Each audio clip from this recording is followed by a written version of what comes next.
Hey guys, Stealth here and welcome back to Warno. Yesterday, one of the new decks came out. Sorry, divisions. I'm so used to the wargame system. Sorry, one of the new divisions came out and it's the US 8th Infantry. Now, let's see what we have in this deck. I haven't played the deck yet, but I just created one and had a look at some of the units and I had a very distinct, is that it feeling? I mean, is this all? The US 8th Infantry, as you might imagine, is a deck that focuses heavy on infantry. You get a ton of infantry cards, much like with the armored deck you get a ton of armored cards, but in this particular deck, your tanks are of lesser quality, but your infantry isn't necessarily of better quality. That's what I found a bit curious. Anyway, logistics. Most of these units we already know. Now, I'm probably thinking too much of Wargame, and when a new, let's say a new nation comes out, you get a bunch of new units. This is Warno, and Warno uses divisions, not decks. So you're going to have overlap between the material that is used by the US Armor and the US 8th Infantry, for example. That means that the M35 supply truck, you already know. The command unit, you already know. The supply UH-60 is new. And well, for some reason or another, you can change the veterancy. I think this is going to get patched out because it's nice that my supply unit that is unarmed has a better chance to fire, or sorry, a better chance to hit, but beyond that, it doesn't really do anything useful. So I think this is a bit of a remnant of, I don't know, a command. Well, a command tank wouldn't even be in this tab.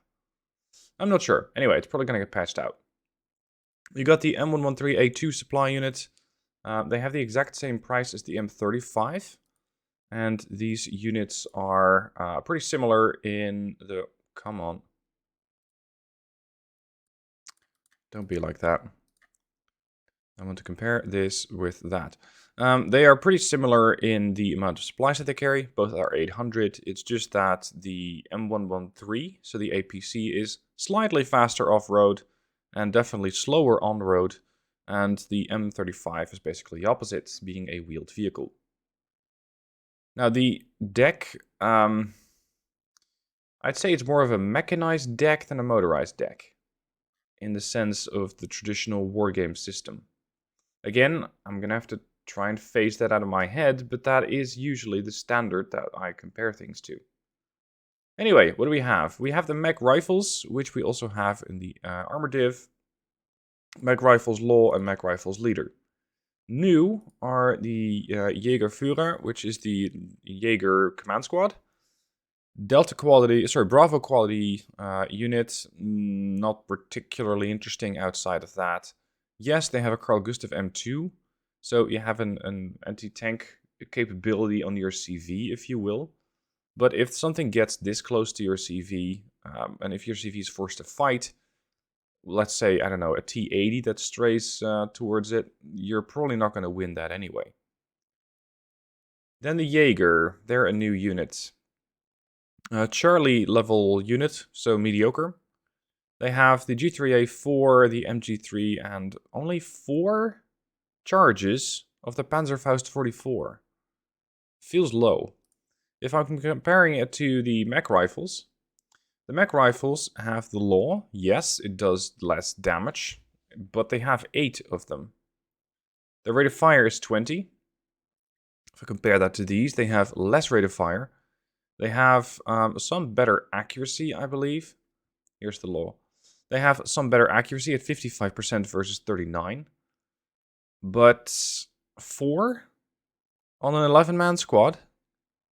That feels a little low. I hope that they're going to patch that, because at the moment, I would probably much rather have the mech rifles than the Jaeger. I don't really see the benefit to having the Jaeger. It could be just me. If there's something that you think is really worth pointing out here, then by all means, let me know. Moving on, what else is new? In the infantry tab, we got the Heimatschützen as another new unit. You might know these from Red Dragon. They are a reservist squad, which means that they are a poor class quality of unit. They are much more likely to panic. They do come with the Panzerfaust as well. But when compared with the Jaeger, they are remarkably similar. They get the same weapons. They get the same anti-tank weapon. It's just that the guys are 10 points cheaper and are likely to panic faster. So it's entirely up to you whether you think that that is worth it. I would probably always take the Jaeger. I don't really see the point of the Heimatschützen at just 10 points difference. It's not like they get a better or worse transport. They just get the Unimog, whereas the Jaeger, they get the same thing. It's not really going to give you any advantage to pick the Jaeger with a transport, for example, with a better transport over the Heimatschützen. Anything else new in the infantry tab? No. This is the US 8th Infantry Division, so you're going to basically recycle most of the infantry that you might already know from the US deck. Artillery. Here we have something new, and it's the M110A2. It has better range, I believe, than the M109 by 7 kilometers. Higher HE damage, currently the same rate of fire. That is really interesting. The same rate of fire. In Red Dragon, again, excuse me if you hate the comparisons, but this is what I'm just using as a base level. The M110 has a far worse rate of fire than the M109s. And in this game, not so much. So it could be worth taking an M110A2 with the higher high explosive damage, but also a higher price tag, and just shell the shit out of a position that you want your infantry to take. That's probably the way that I would use them. Then you got the MLRS, we already know that one. We got the M106A2 mortar and the M125. Difference being an 81mm mortar versus a 107. If you contrast these two, they are, again, of course, going to be doing slightly different ranges and slightly different high explosive damage. Beyond that, I'm not very impressed.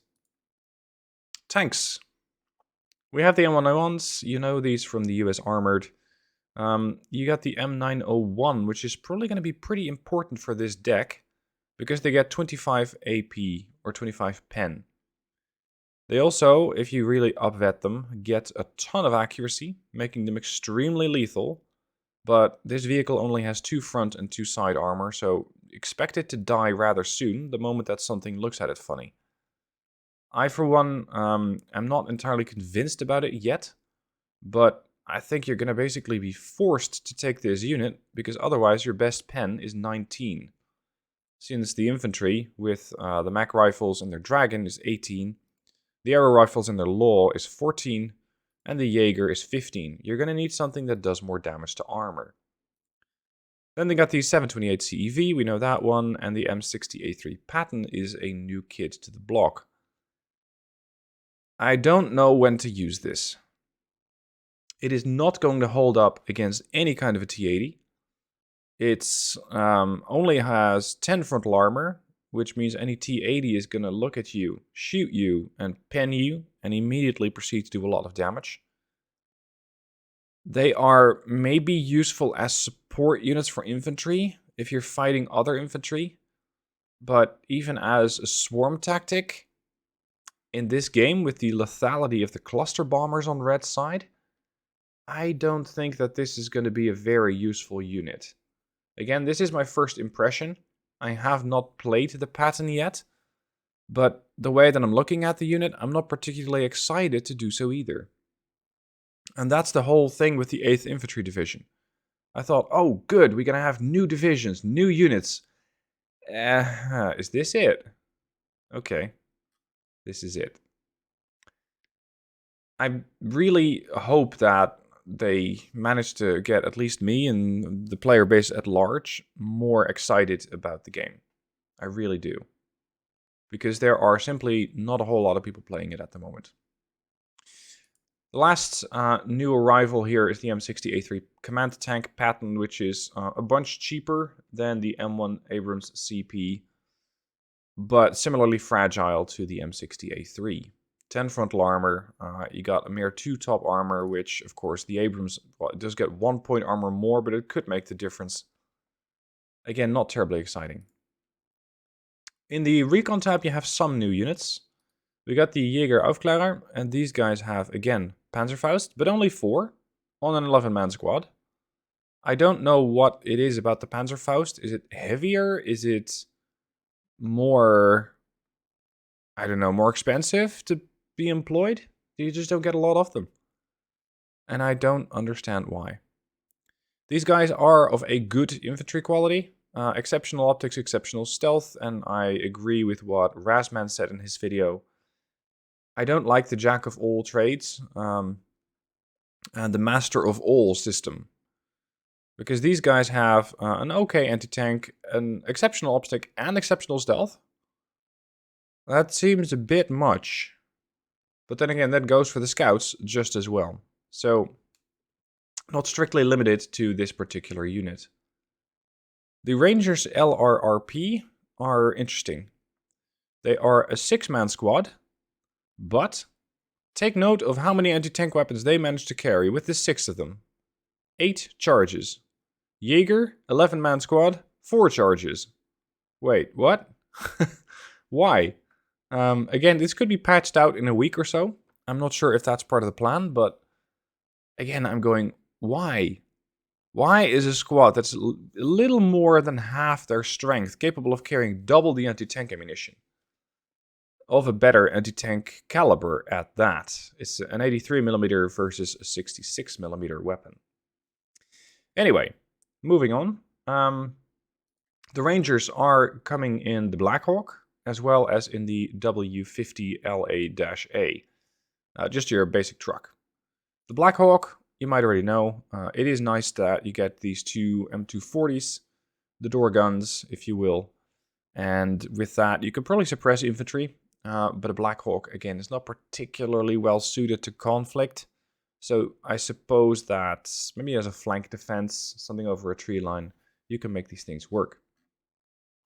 The Kiowa Warrior, as well as the Kiowa Scout, we know these are in the base deck as well. And I believe that the M113 ACAV and the M150 are in there as well. The M150 has a tow missile, which for this deck is going to be probably pretty important. Because again, it gives you a longer range option to deal with armor. And I see enemies just rolling over this deck if you get an armored deck that manages to push you on the open. Because it's going to be deadly. It's going to be very, very deadly. Anti-air. One new arrival in the form of this atrocious Flarak Deadeye. No. No. This thing is terrible. The Stinger, 5 points more expensive. It has 70% accuracy versus 35% on the Red Eye. Sell me on that. Why would I take a 5-point cheaper unit with half the accuracy? And half the missiles at that. Again, I really think that the ammo count is not completed yet. Because here too, the Red Eye has 4 charges and the Stinger has 8. Or projectiles or ammo. But it's this sort of shit that I don't expect to see. I mean, yes, the game is early access, but why does stuff like this that vastly increases the... let me rephrase that. Why is something like this that impacts the way that you play a unit, whether you play a unit... Why is something like that, the ammo count that goes for the Red Eyes, but also for the reconnaissance guys, the Jaeger, and it also goes for the Jaeger here, why is something like that not done yet?